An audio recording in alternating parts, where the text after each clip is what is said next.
Bismillahirrahmanirrahim. Assalamualaikum warahmatullahi wabarakatuh.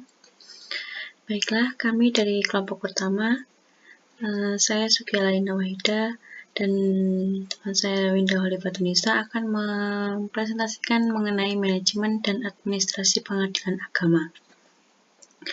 Yang pertama yaitu pengertian manajemen pengadilan agama. Manajemen sendiri adalah sebuah proses yang dilakukan untuk mencapai sebuah tujuan suatu organisasi dengan cara bekerja dalam suatu tim. Manajemen juga diartikan sebagai seni untuk mengatur sesuatu, baik orang maupun pekerjaan. Pada penerapannya, manajemen memiliki subjek dan objek, di mana subjek adalah orang yang mengatur, sedangkan objek adalah yang diatur. Ada beberapa pengertian manajemen yang diungkapkan para ahli.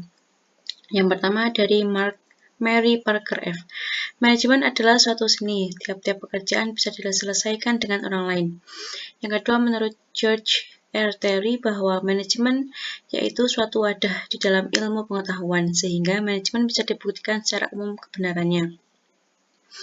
Kemudian, ketika kita membicarakan tentang manajemen pengadilan agama, tidak akan terlepas dari penjelasan mengenai administrasi.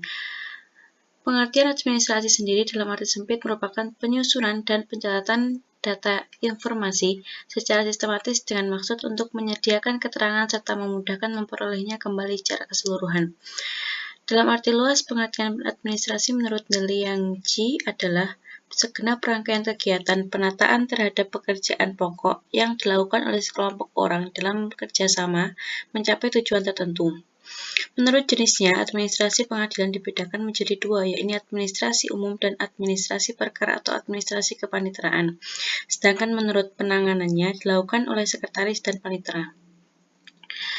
Selanjutnya yaitu fungsi manajemen.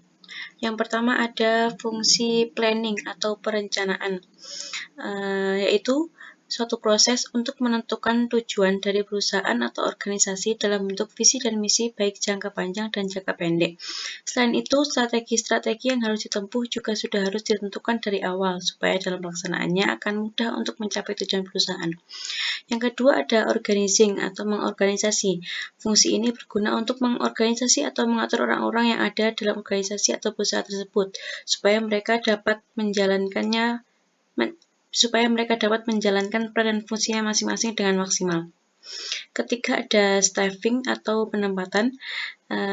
Staffing ini tidak jauh berbeda dengan organizing. Staffing secara luas, kalau organizing lebih ke manajemen sumber daya manusia, sedangkan staffing lebih ke sumber daya secara umum.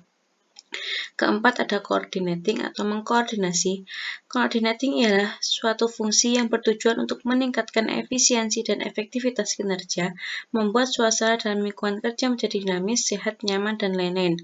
Fungsi ini diemban di tangan manajer, jadi manajer memiliki fungsi utama untuk mengkoordinasi bawahannya supaya dapat meningkatkan performa kerja masing-masing. Yang kelima ada controlling atau mengontrol, yaitu fungsi terakhir dari suatu manajemen. Setelah semuanya dilakukan, maka langkah terakhir adalah mengontrolnya. Dalam fungsi ini terdapat elemen-elemen penting, misalkan evaluasi dan pembuatan kebijakan baru.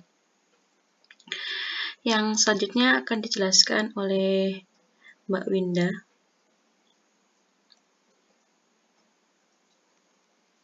Nama saya Winda Holifatunisa dari kelompok 1 tentang manajemen dan administrasi pengadilan agama.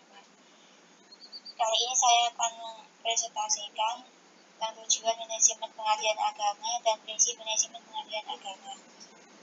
Langsung saja, yang tujuan manajemen pengadilan agama yang pertama bisa menentukan strategi yang efektif dan efisien untuk mencapai tujuan yang diperlukan.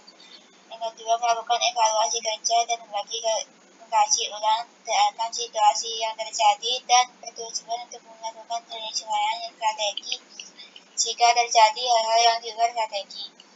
Yang ketiga, mengatur dan menjaga kesehatan emosi, personal, keuangan, dan semua sektor perusahaan supaya perusahaan bisa mencapai profit yang maksimal.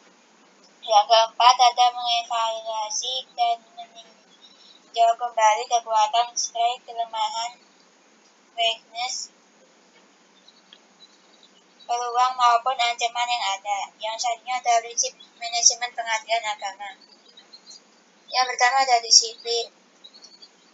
Setiap lembaga dan organisasi diwajibkan untuk disiplin karena disiplin adalah dasar untuk mencapai kesuksesan dalam lembaga tersebut. Yang selanjutnya ada wewenang dan tanggung jawab. Hal ini diperlukan terutama dalam atasan terhadap bawahan maupun bawahan terhadap atasan. Yang selanjutnya ada kesatuan pengarahan. Atasan berhak mengarahkan bawahan untuk melakukan kinerja yang diperlukan. Yang selanjutnya adalah kesatuan perintah. Kesatuan perintah ini dilakukan oleh atasan kepada bawahan untuk melakukan pekerjaan yang sesuai yang diinginkannya. Yang selanjutnya pengajuan yang adil.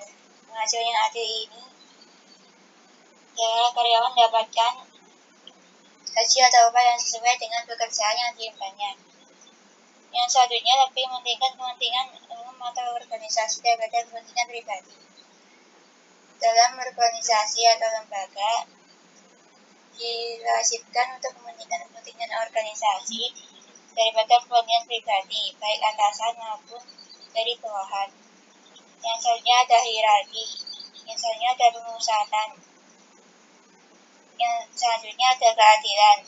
Tiap lembaga atau organisasi diwajibkan memiliki karakteristik adil agar moral karyawan bisa terjaga dengan baik.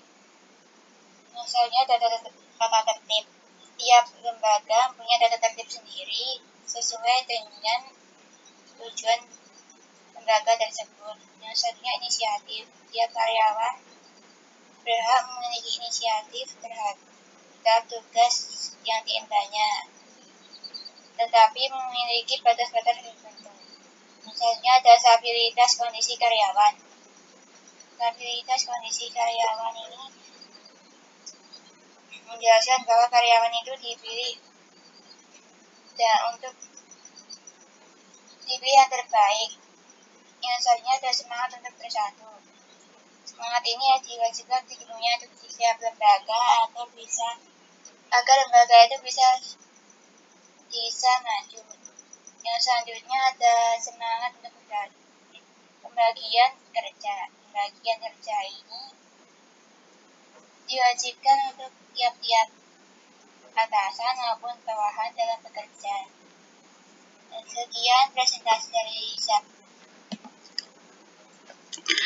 Kemudian dari penjelasan kami di atas, kami ambil kesimpulan bahwasannya maksud dari manajemen dan administrasi pengadilan agama yaitu bagaimana suatu perkara yang masuk di pengadilan agama itu bisa terselesaikan dengan baik sesuai prosedur yang ada.